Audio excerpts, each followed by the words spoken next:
And old King Priam was the first to see him coming, surging over the plain, blazing like the star that rears at harvest, flaming up in its brilliance, outshining the countless stars in the night sky.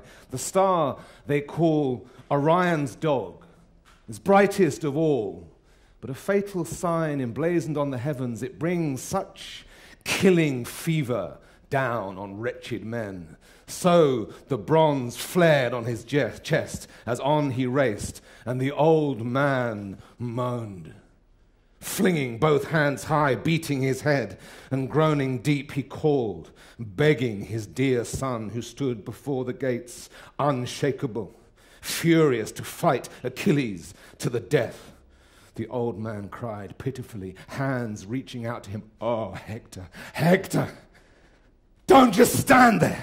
Don't, dear child, waiting that man's attack alone, cut off from friends. You'll meet your doom at once, beaten down by Achilles, so much stronger than you, that hard, headlong man. Back, come back inside the walls, my boy. Rescue the men of Troy and the Trojan women. Don't hand the great glory to Peleus' son, bereft of your own sweet life. Yourself, pity me too." Yeah, still in my senses true, but a harrowed, broken man, marked out by doom, past the threshold of old age, and Father Zeus will waste me with a hideous fate. And after I have lived to look on so much horror, my sons laid low, my daughters dragged away, the treasure chambers looted, helpless babies hurled to the earth in the red barbarity of war. My sons' wives hauled off by the Argives' bloody hands, and I, last of all, the dogs before my doors will eat me raw. Once some enemy brings me down with his sharp bronze sword, or spits me with a spear, wrenching the life out of my body, yes, the very dogs I bred in my own halls to share my table, guard my gates, mad, rabid at heart, they will lap their master's blood and loll before my doors. For a young man, it looks fine and noble if he goes down in war, hacked to pieces under a slashing bronze blade. He lies there dead, but whatever death lays bare, all wounds are marks of glory. But when an old man's killed, and the dogs go at the grey head and the grey beard and mutilate the genitals, that is the cruelest sight in all our wretched lives. So the old man groaned, and seizing his grey hair, tore it out by the roots, but he could not shake the fixed resolve of Hector. And his mother wailed now, standing beside Priam, weeping freely, loosing her robes with one hand and holding out her bare breast with the other. Her words pouring forth in a flight of grief and tears.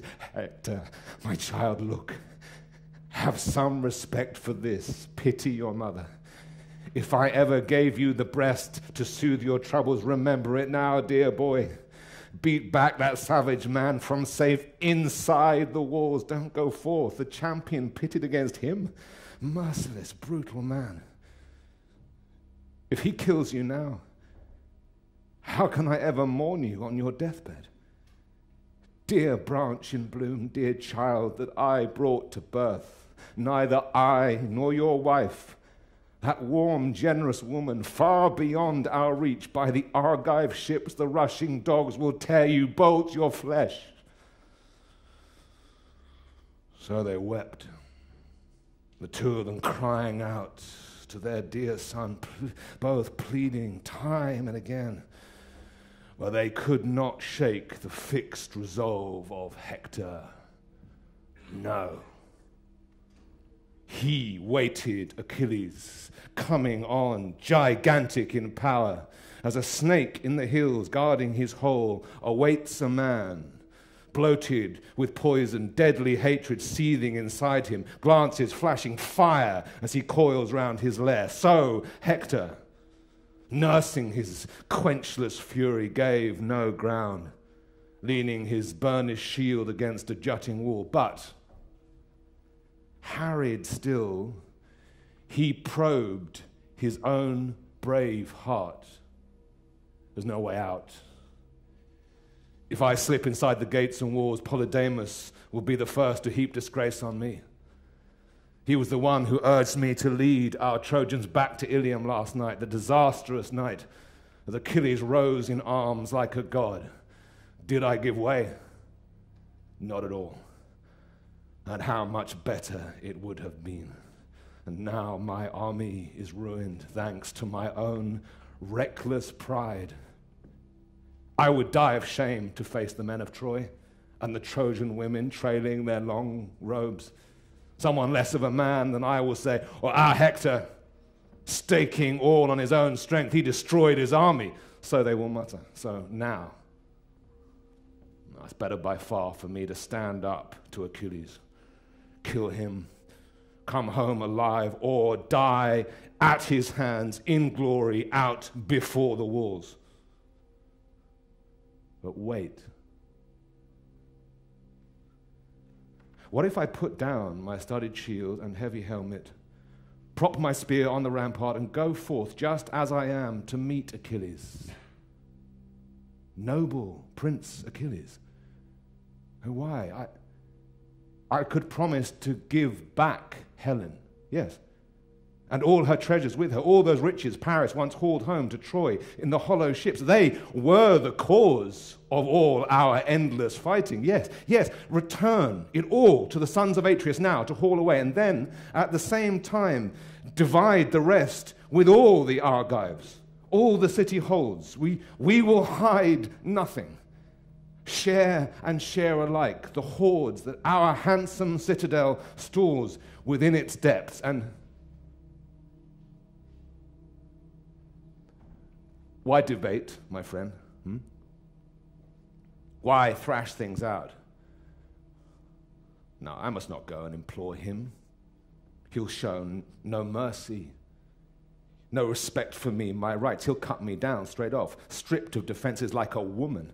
Once I have loosed the armor off my body, there's no way to parley with that man, not now. Well, not from behind some oak or rock to whisper like a boy and a young girl. Lovers' secrets? Nah. Better to clash in battle now at once to see which fighter Zeus awards the glory. So he wavered, waiting there.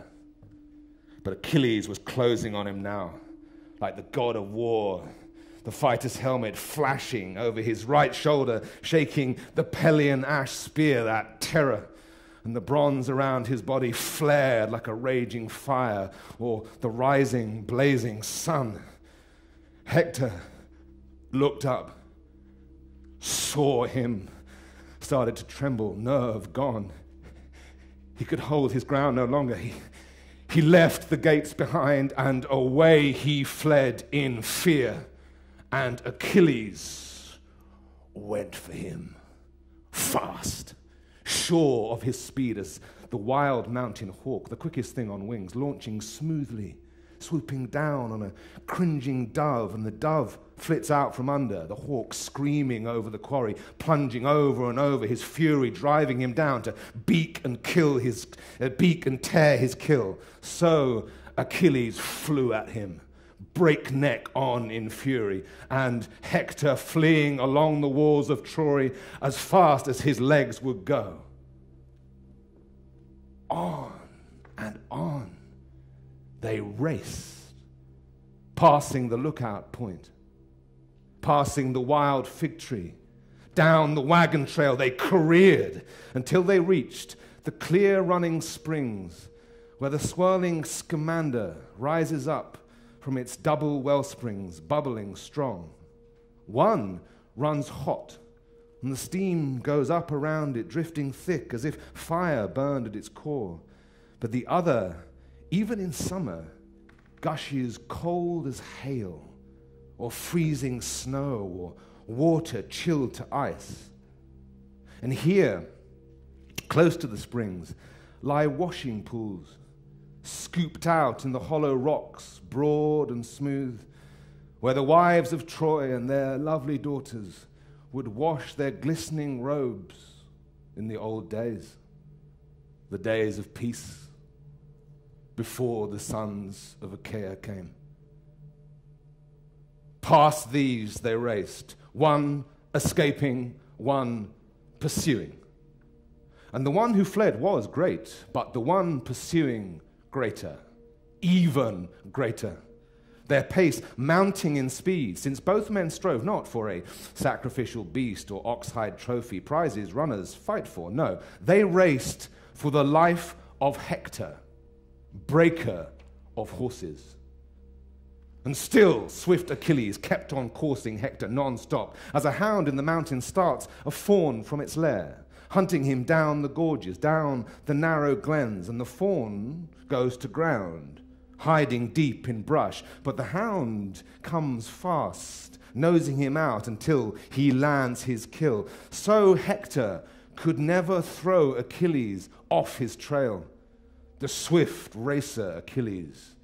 Time and again, he'd make a dash for the Dardan gates, trying to rush beneath the rock-built ramparts, hoping men on the heights might save him somehow, raining spears. But time and again, Achilles would intercept him quickly, heading him off, forcing him out across the plain, and always springing along the city side himself, endless as in a dream, when a man can't catch another fleeing on ahead, and he can never escape, nor his rival overtake him, so the one could never run the other down in his speed, nor the other spring away.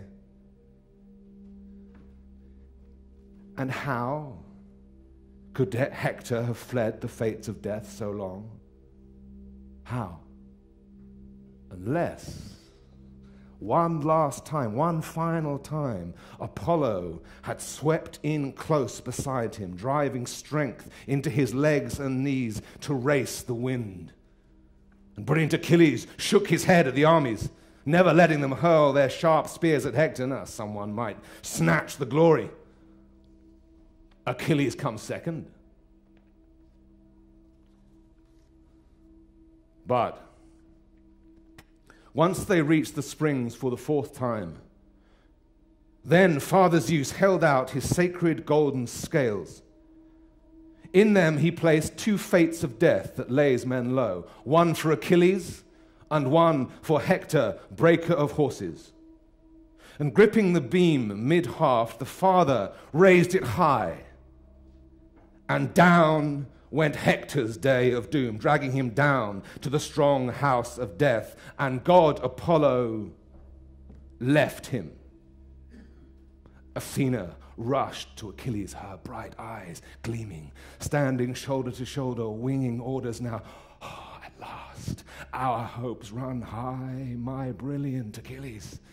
Father Zeus must love you. We'll sweep great glory back to Achaea's fleet. We'll kill this Hector, mad as he is for battle. There's no way for him to escape us now, no longer. But you hold your ground and catch your breath, while I run Hector down and persuade the man to fight you face to face. So Athena commanded, and he obeyed, rejoicing in heart. Achilles stopped, leaning against his ashen spear shaft, barbed in bronze. And Athena left him there, caught up with Hector at once, and taking the build and vibrant voice of Deiphobus, stood shoulder to shoulder with him, winging orders.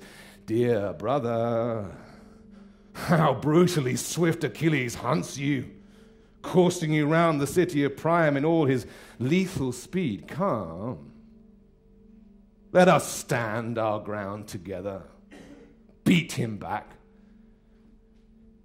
Deiphobus, Hector, his helmet flashing, called out to her, dearest of all my brothers, all these warring years, of all the sons of Priam and Hecuba, now I am determined to praise you all the more, you who dared, seeing me in these straits, to venture out from the walls, all for my sake, while the others stay inside and cling to safety. The goddess answered him quickly, her eyes blazing. That's true, dear brother. How your father and mother both implored me time and again, clutching my knees, and the comrades round me begging me to stay. Such was the fear that broke them, man for man. But the heart within me broke with grief for you. Now headlong on and fight. No let up, no lance spared. Now we will see if Achilles kills us both and hauls our bloody armor back to the beaked ships, or he goes down in pain beneath your spear. Athena, luring him on with all her immortal cunning. And now, at last, as the two come closing for the kill, it is tall Hector, helmet flashing, who leads them off. No more running from you in fear, Achilles. I lacked courage then to stand your onslaught, but now my spirit stirs me to meet you face to face. Now kill or be killed. Come. We'll swear to the gods, the highest witnesses. The gods will oversee our binding pacts. I swear I will never mutilate you, merciless as you are, if Zeus allows me to last it out and tear your life away. Once I have stripped your glorious armor, Achilles, I will give your body back to your loyal comrades. Swear you will do the same. A swift, dark glance, and the headstrong runner answered Hector, "Stop, you unforgivable you! Don't talk to me of pacts! There are no binding oaths between men and lions. Wolves and lambs can enjoy no meeting of the minds. They are all bent on hating each other to death. So with you and me. There's no love between us. No truce. Till one or other falls and gluts with blood Ares, who hacks at men behind his rawhide shield. Come. Call up whatever courage you can muster, life or death. Now prove yourself a spearman, a daring man of war. There's no more escape for you. Athena will kill you with her spear in just a moment. Now you will pay at a stroke for all my comrades' grief.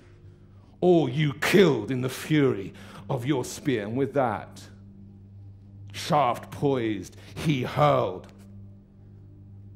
His spear's long shadow flew. But seeing it coming, glorious Hector ducked away, crouched down, watched the bronze tip fly past and stab the earth. But Athena snatched it up and passed it back to Achilles. And Hector, the gallant captain, he never saw her. He sounded out a challenge to Peleus, his princely son. You missed. Look, the great god like Achilles. So you knew nothing at all from Zeus about my death, and yet how sure you were. All bluff, cunning with words. That's all you are.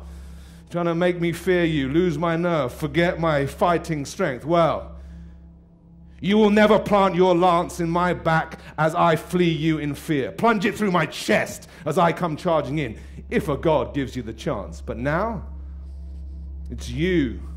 It's for you to dodge my brazen spear. And I wish I could bury it in your body to the hilt. For how much lighter the war would be for Trojans then if you, our greatest scourge, were dead and gone. Shaft poised, he hurled, and his spear's long shadow flew, and it struck Achilles' shield A dead center hit, but off and away it glanced, and Hector seethed. His hurtling spear, his whole arm's power poured into a wasted shot. He stood there, cast down. He had no spear in reserve.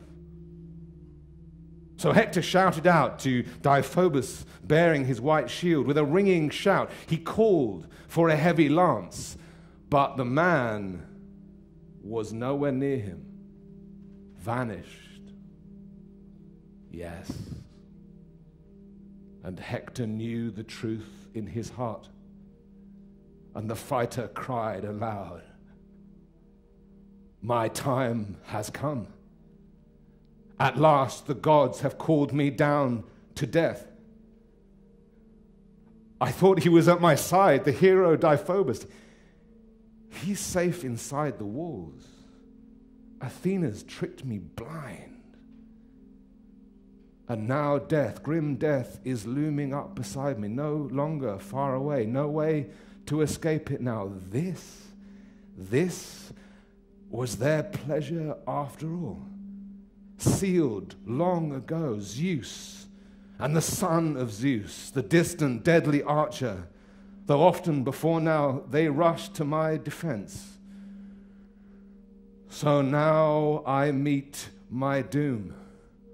Well, let me die, but not without struggle, not without glory, no. In some great clash of arms that even men to come will hear of, down the years. And on that resolve, he drew the whetted sword that hung at his side, tempered, massive, and gathering all his force, he swooped like a soaring eagle, launching down from the dark clouds to the earth to snatch some helpless lamb or trembling hare. So Hector swooped now, swinging with his whetted sword, and Achilles charged too, bursting with rage, barbaric, guarding his chest with his well-wrought blazoned shield, head tossing his gleaming shield, bright as that star amid the stars in the night sky, star of the evening, brightest star that rides the heavens. So fire flared from the sharp point of the spear Achilles brandished high in his right hand, bent on Achilles' death, scanning his splendid body, where to pierce it best.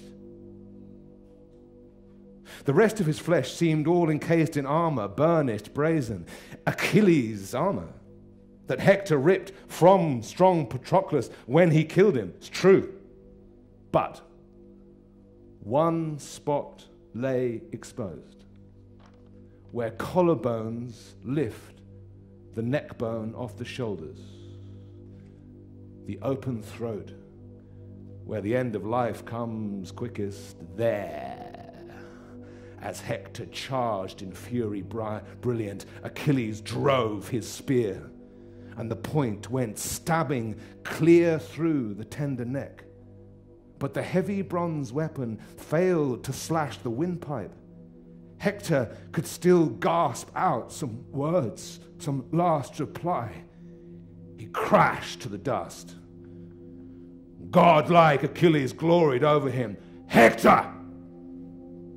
Surely you thought when you stripped Patroclus' armor that you would be safe, never to fear me far from the fighting as I was. You fool!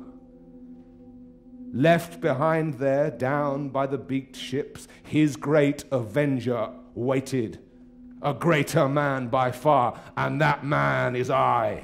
And I smashed your strength, and you, the dogs and birds will maul you, shame your corpse, while Achaeans bury my dear friend in glory.